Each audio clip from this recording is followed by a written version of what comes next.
Hello friends, welcome to bliss cinemas. இன்னைக்கு நம்ம Tamil டப்பிங்ல release ஆயிருக்க டபுள் டமாக்கா படம் எப்படி இருக்குன்னு பார்க்க போறோம். வாங்க வீடியோக்குள்ள போகலாம். இந்த படம் பார்த்தீங்கன்னா ஒரு ரொமான்டிக் காமெடி படமா எடுத்திருக்காங்க. இது ஒரு தெலுங்கு படம். தெலுங்குல இதோட டைட்டில் பார்த்தீங்கன்னா ஷிகார். இப்போ இந்த படம் தமிழ் டப்பிங்ல ரிலீஸ் பண்ணியிருக்காங்க. இப்போ இந்த படத்தோட கதையை பத்தி பார்க்கலாம். நம்ம ஹீரோ பேரு பார்த்தீங்கன்னா வருண். அவன் ஒரு ஜாலியான பர்சன், ரொம்பவே சின்ன புள்ளத்தனமா விளையாண்டுட்டு இருக்காங்க. அவனுக்கு ஒரு கேர்ள் ஃப்ரெண்ட் இருப்பாங்க.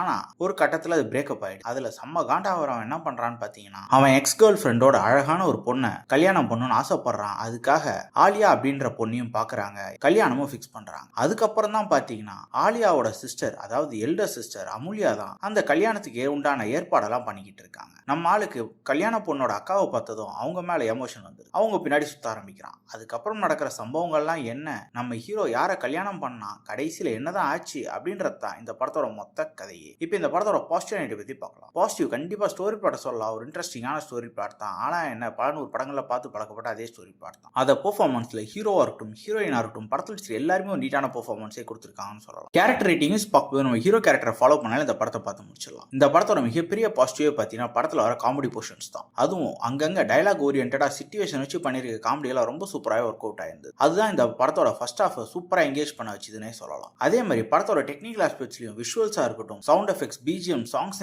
எல்லாமே அல்டிமேட்டாவே இருந்தது. இந்த படத்தோட நெகட்டிவ் பத்தி பார்த்தீங்கன்னா ஸ்டோரி பிளாட் தான். நான் ஆல்ரெடி சொன்ன மாதிரி இதே மாதிரி நம்ம ஸ்டோரி பிளாட் படங்கள பார்த்தாச்சு. அதே மாதிரி இவங்க பண்ணிருக்க ஹியூமர் போர்ஷன்ஸ் ஃபுல்லாவே ஒர்க் அவுட் ஆயிருந்தாலும் செகண்ட் ஹாஃப் பொறுத்தவரை இவங்க ஸ்டோரிக்குள்ள போனதுக்கு அப்புறம் பல இடத்துல அந்த ஹியூமரே மிஸ் ஆகுது. அதே மாதிரி இவங்க ஸ்கிரீன் பிளேஸும் பார்க்கும்போது ஃபர்ஸ்ட் ஹாஃப் பொறுத்தவரை சூப்பரா எங்கேஜிங்கா கொடுத்துருக்காங்க. செகண்ட் ஹாஃப்ல அந்த டெப்த் இல்லைன்னு சொல்லலாம். மொத்தத்துல பாத்தீங்கன்னா இது ஒரு ஒன் டைம் வாட்சபிள் படமா தான் இருக்கு. வேணும்னா ட்ரை பண்ணி பாருங்க. இன்னொரு வீடியோல சந்திக்கலாம்.